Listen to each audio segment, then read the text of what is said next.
to G and Her Stuff podcast. I am G and I'm coming to you from London. I'm originally from South Korea, but I've been living in the UK for 6 years now.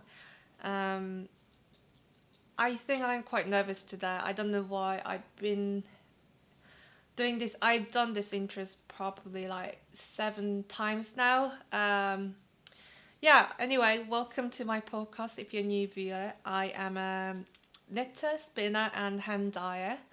So you'll get to see lots of colourful projects. And also, I'm an illustrator. I like to do lots of drawings of animals, especially like farm animals, because it's my dream to one day to move to a countryside and have chickens and sheep. Maybe produce my own yarn from my sheep. So since I can't do that, I do express that urge, that dream through drawing them. So I might insert that drawing, well, shall I call it time-lapse video at the end of the podcast. It's kind of my project that I'm working on to make a pattern of dogs, especially shepherd dogs, because I really think that dogs are, well, I say one of the best animals, because I know that there are other any good animals like cats and I don't know, but I'm a dog person, and I really, when I think about working dogs, I just really amazing. And since I'm a knitter, I want to show my appreciation and also admiration of for the sheepdogs. So I've been doing a pattern. I'm working on a pattern that has lots of border collies. You might get to see it at the end of the video. Okay, so I was talking about that I am a spinner and a hand dyer, a natural dyer. So that brings me to my finished object. If you have seen my previous episodes, you might have recognized that I finally finished my shawl. This what I'm wearing. This is Vertices Unite by Stephen West. So it's quite large.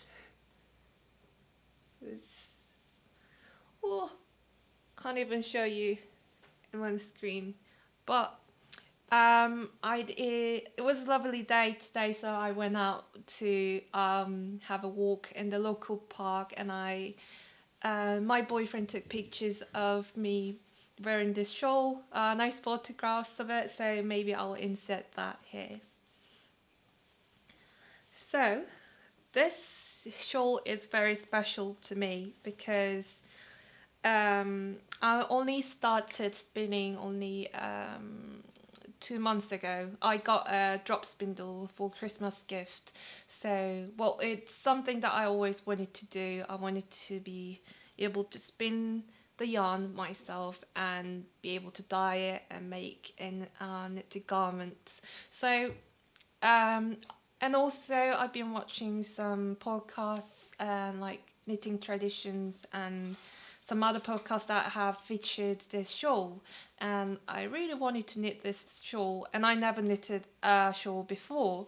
So when I saw Inga's from the Knitting Traditions podcast, when I saw her shawl, I wanted to make a shawl that will have my hand spun yarn and naturally dyed by myself. So it's been a very long-term project because it takes a while to spin it, and it takes a while to, well, not dye it, but it takes a while to get the right color that I wanted to use for this shawl. So I think I started this project about a month or two, I don't know, I think about 6 weeks ago, I think so. So I spun this lovely wool. Actually, I have it here. Well, I got a bunch of merino top.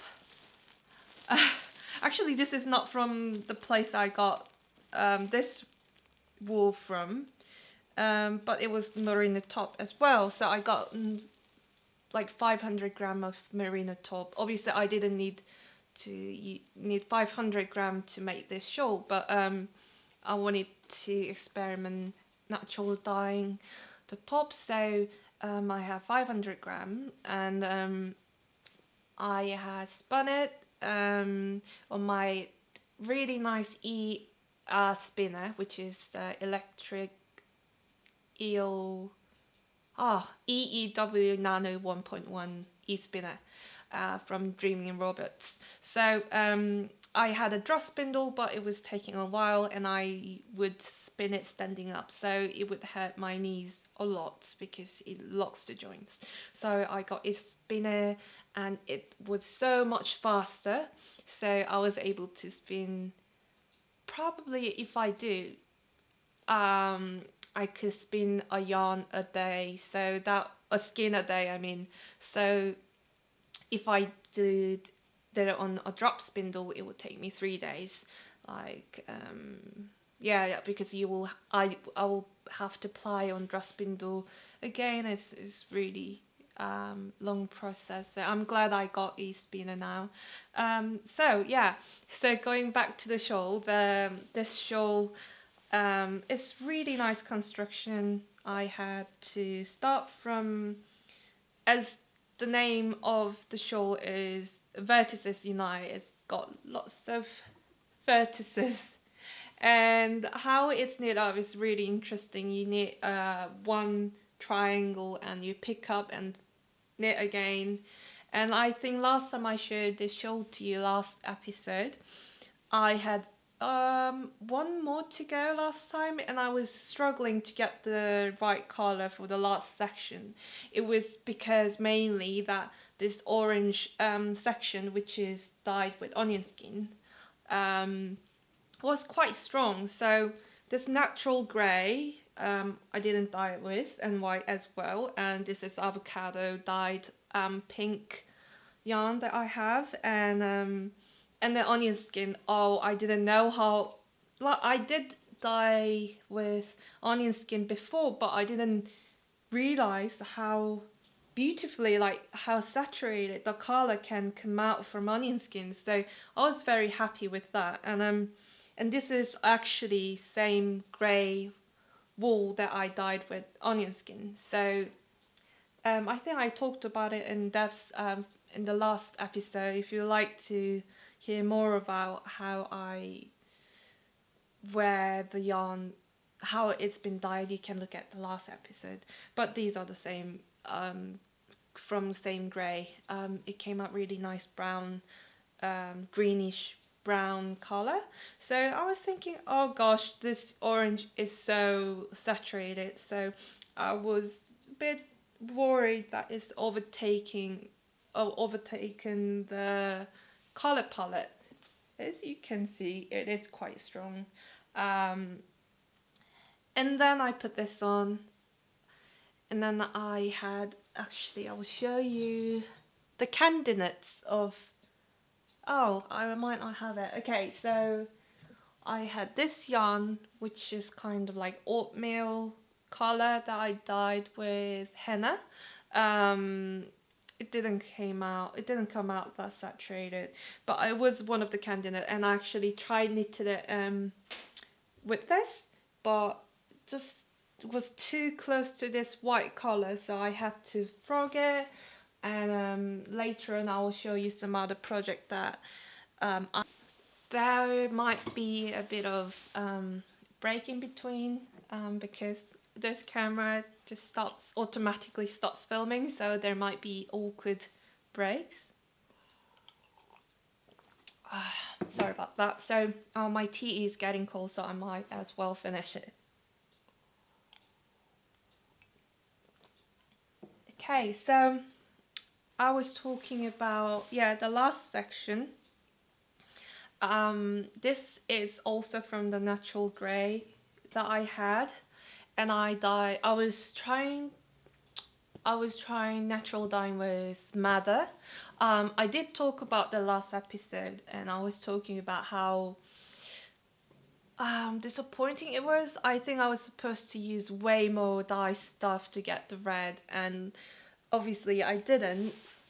And I got this pink, salmon pink color, and I should have used more to get the red. But anyway, I was quite happy with them. But at the end, also, I wanted to exhaust the dye bath, and I ended up putting the what I hand spun the grey wool top that I had. I spun it, and I dyed it in the madder bath, so that came out quite purpley actually. So these were actually dyed in the same bath, and came out nice purpley grey. But I think overall these all go quite well together. Especially I think this yellow and this grey, I think so lovely together. So here is my finished object. I am so happy with it. And also this is my first time trying I-cord bind off. It took a while. I did try making I-cord just to make a string. It was quite difficult. I started binding off like 9 o'clock yesterday, and I was like, oh my god, it's taking for ages. When will I ever finish it?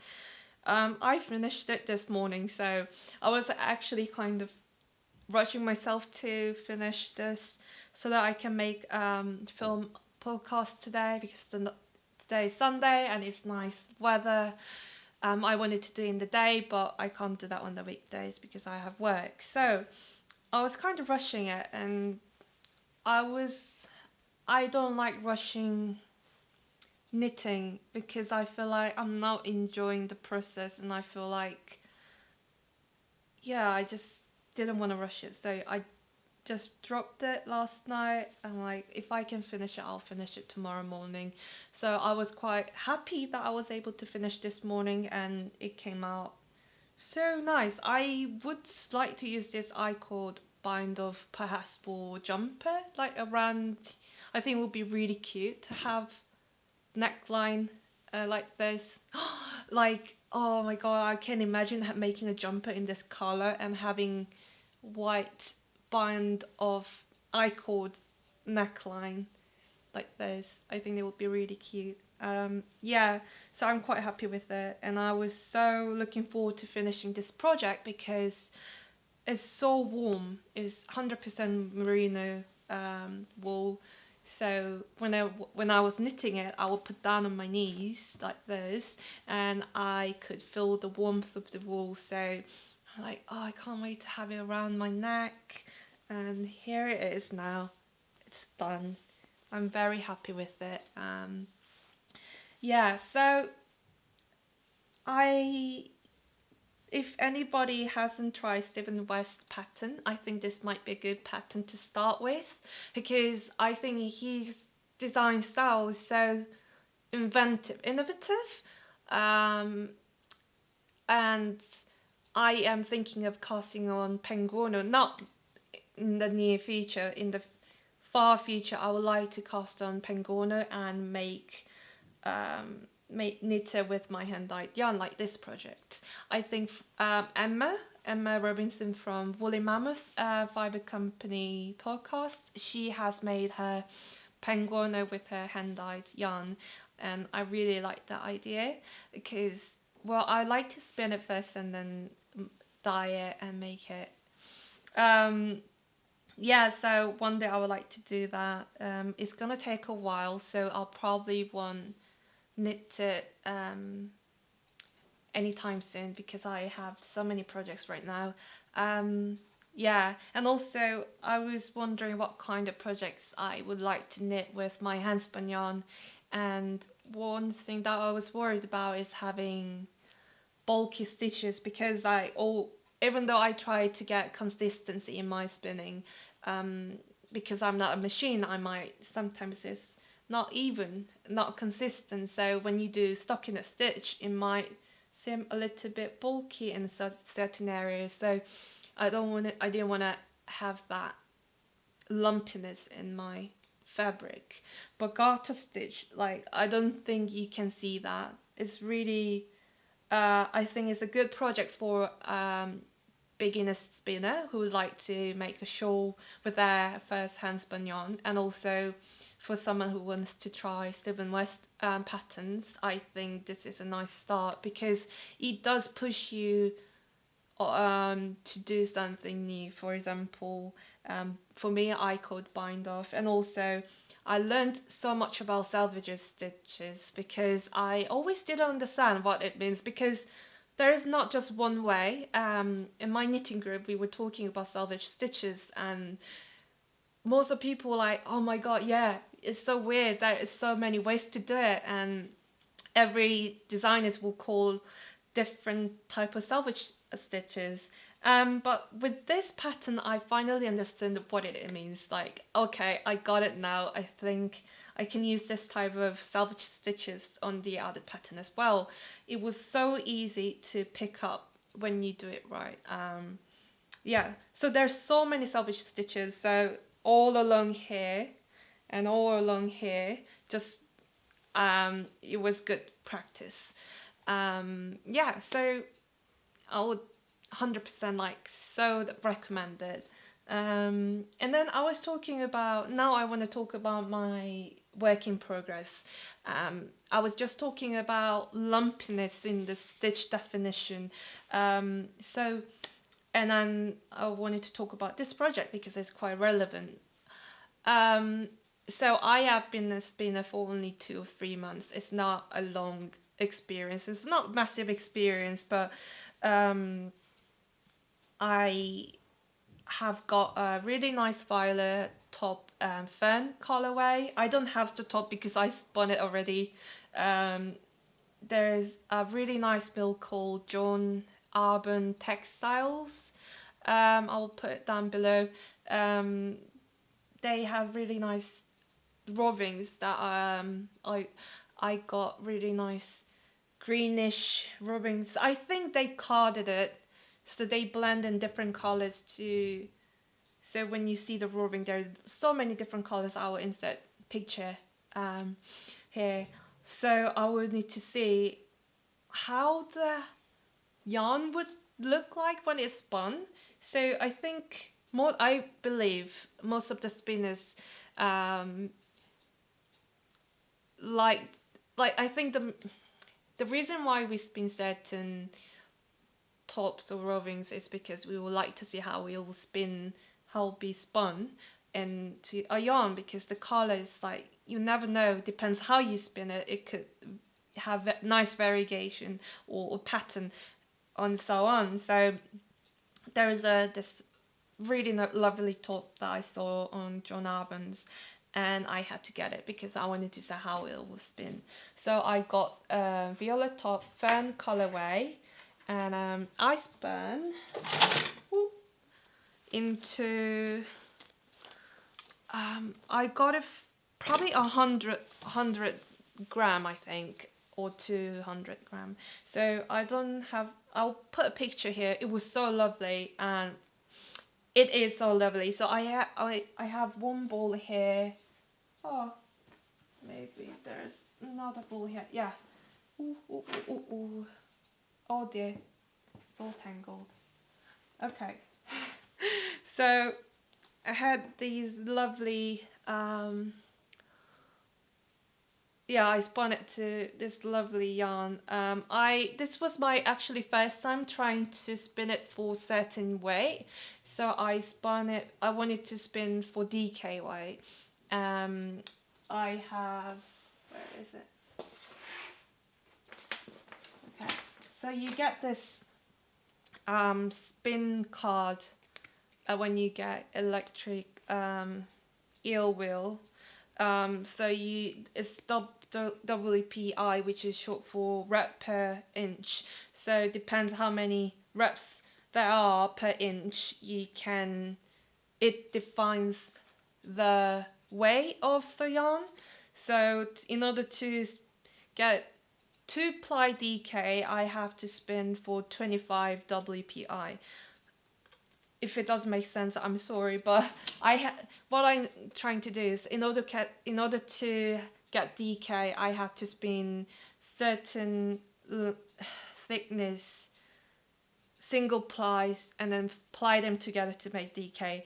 Oh, I'm really sorry. So I was able to get really nice consistency, and when I did ply them after setting the twist, I checked my WPI, rep per inch. It was DK, so I was so happy. It was so satisfying that, like, the result is what you wanted. Yeah, so the color is beautiful. And then I was thinking, oh gosh, what am I gonna do with this yarn? I want to knit something so that I can see how the color will show up as a fabric, because as a top you could see like several strands of different colors, and as a yarn now you can see so many color in one strand, and as a fabric what would it look like? So I casted on a scarf. Oh, it's getting darker, isn't it? So anyway, so casted a scarf. It's actually have 1x1 ribbing, but I think, I don't know, well, I like the bounciness of it, so I'm gonna keep it as ribbing to 1x1. Yeah, so I like the color. I don't know if you can see it. I'll insert picture again. It's so nice. They're lovely autumnal color, like orange, brown, like red, yellow and green, and I just really like it. And I didn't want it to be too thick because it's already thick as a fabric. Anyway, so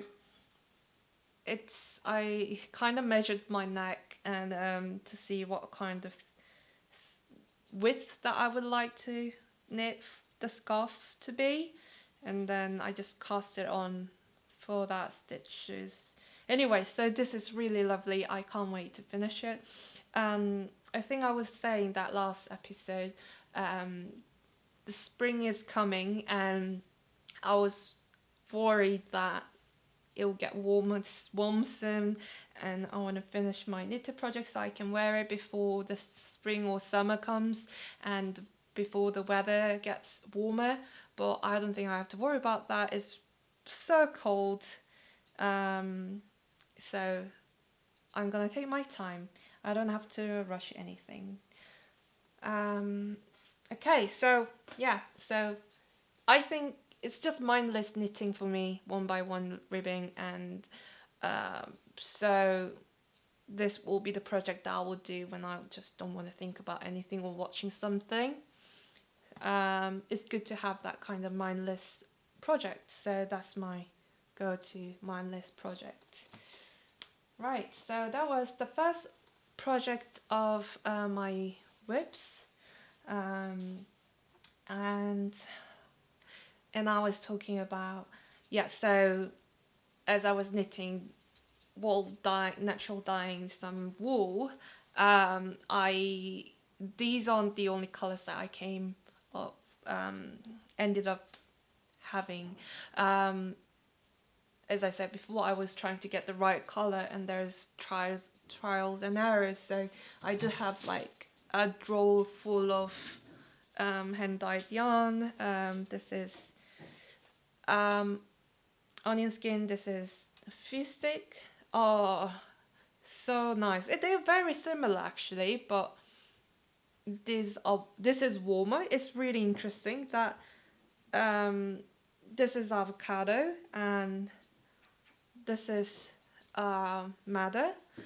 So weirdly, they are in the same range of color, but it's slightly different. It's still different. So I like how ingredients can change the warmth of the color, and yeah, it's really lovely, even though they are in the same shade of range of color.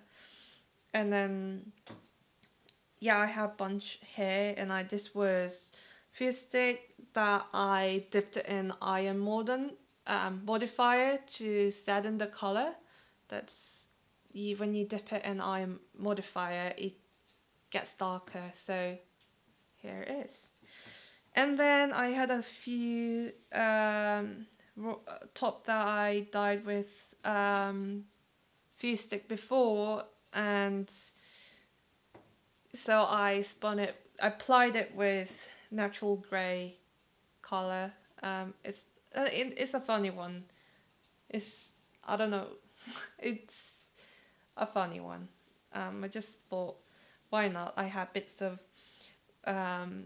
grey singles and orange singles. Why not put them together? Yeah. Yeah, so there are some like fun colors that I have, and this was Arcanet that I think I talked about it before. So I have so many like scraps, shall I call it, because it's just not much. It's the scraps of yarn that I had experimented with natural dyeing. So I didn't want to just leave it in a drawer, so I started a crochet project. I'm not a big crocheter. I definitely would choose knitting over crocheting. It doesn't come as naturally as to me. But I did want to try make a blanket. I thought about it a lot because I did try to make a blanket, and I know it just takes so long. I just feel like I don't have any drive for it. So I do have small to very small. It's not even blanket. It's just granny squares. But I never finished it to be a full size blanket. But with those scraps and also lovely color that I don't want to just leave in the drawer, so I decided to make naturally dyed crochet blanket. So I probably did like 120 chains, and this is granny stripes blanket. So I got all the colors that I tried dyeing with different dye. I was playing yarn chicken, and this is what happened. So I only just had to do 1, 2, 3, 3 more bubbles. I don't know what I'm gonna do with this. I'm just procrastinating to solve that. But I am so far so happy how it's coming up. Yeah, this will probably take like a year. But this is again another good mindless project to have, but I can't not look away. I can't look away when I crochet. I can look away when I'm knitting, but crochet I can't do that. So yeah, this is my only crochet project for now. And also when I was getting the John Arbon Textiles rovings, I was ordering some more rovings, tops. I don't know the difference. I don't know. Anyway, so in order to get free delivery, I had to add like £3 more, like amount more. So I got a mini project bag, which is lovely, nice John Arbon Textiles logo here. Yeah, actually this mill I am really fond of. They do internships, offer internships. I don't know if they still do it, but last time I checked they were offering internships, like apprenticeships.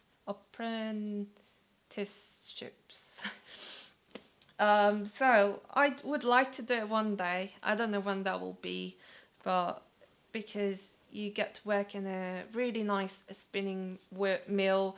I would like to one day visit the mill, perhaps, but yeah, to have a look at their website. They got really lovely stuff. As far as I know, I think Emily Foden, who is quite, I think she's a dyer behind Viola yarns. Viola, I don't know how to say it, but she's the author of the Knits About Winter. I think she did internship in that mill. Correct me if I'm wrong, but I think this is the mill that she did internship or whatever you call it. Anyway, so I got this pouch, and I was saying on top of this roving, I also got a bunch of, not a bunch, 500 gram of this roving. I keep saying roving, but I don't know if that's the right term, if I should call it top. Anyway, look at this. Again, I will insert pictures. It just looks like a bunch of, I don't know, a ball. But it's got so many colors, like purple, pink, green, blue, light blue, and so many colors. And I've seen someone spun it, and it becomes really nice, like dark blue. And what I'm planning to do is to knit a jumper. Well, spin it first and knit a jumper out of this. I'm looking at several patterns, but I'll probably go for no frill sweater by Petite Knits. But this again will be a long-term project. So I haven't even started spinning, so don't expect to get see it anytime soon. But that's all my wool acquisition. Normally people put it at the end. I think it just came out natural to me. Anyway, so that was the crochet blanket. And okay, so my main projects, so I do have like several projects on the needles, but my main project is the what's it called? Oh dear.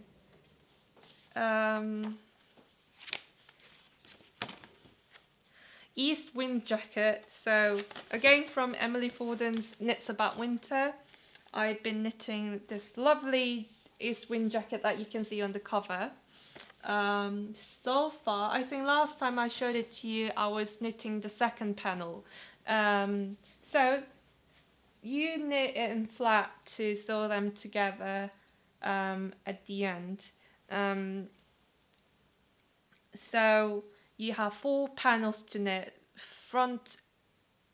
left front panel and right front panel and back panels as well. So I have finished the front panels and also blocked it. Oh, upside down.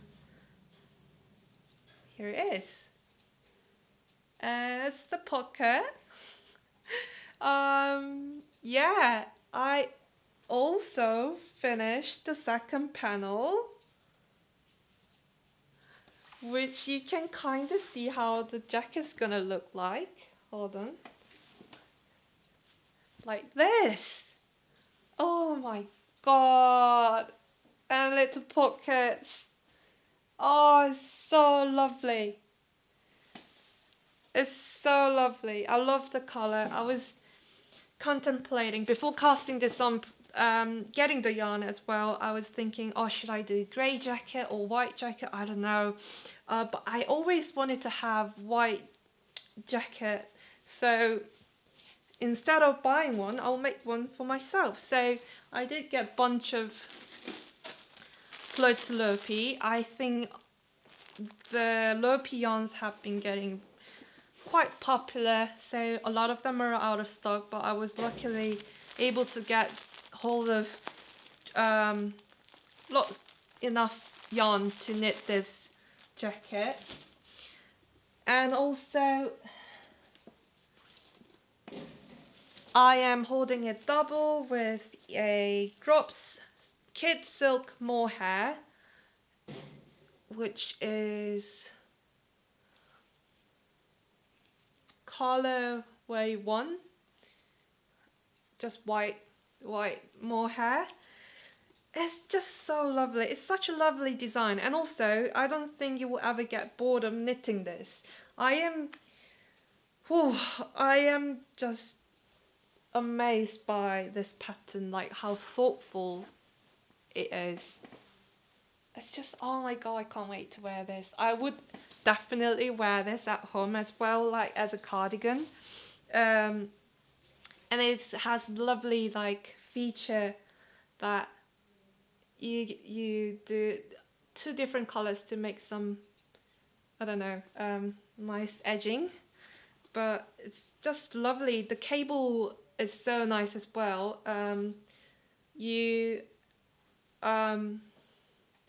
I don't know how to say it, because I don't know if it's revealing the pattern so much or not, but there is a, I won't say much, but it really pops.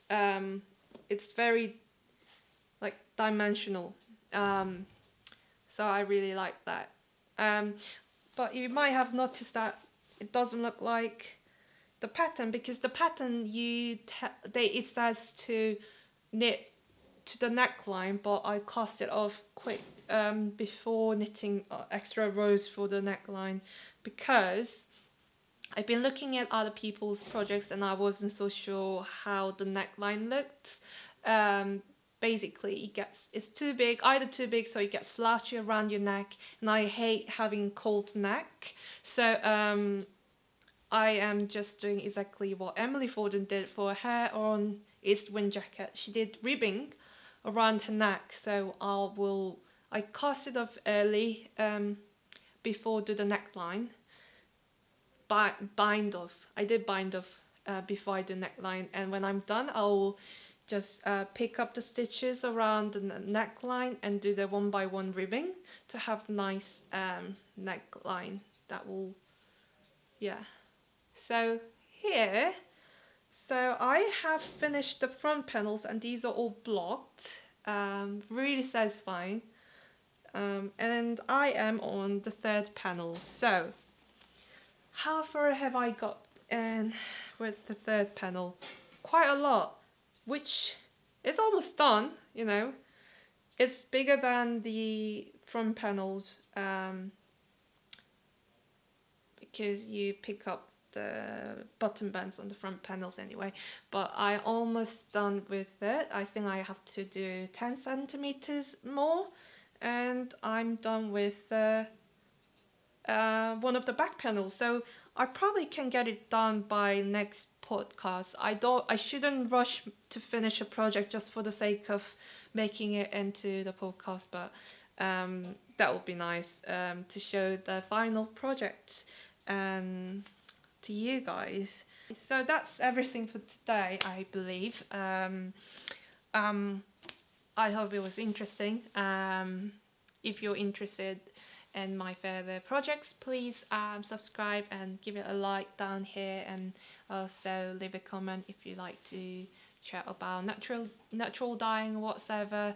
And yeah, I might insert a few footage of me drawing and also me going around the nature today, but hopefully I hope you liked it, and I hope to see you soon in the next episode. Okay, thank you for watching, and see you next time.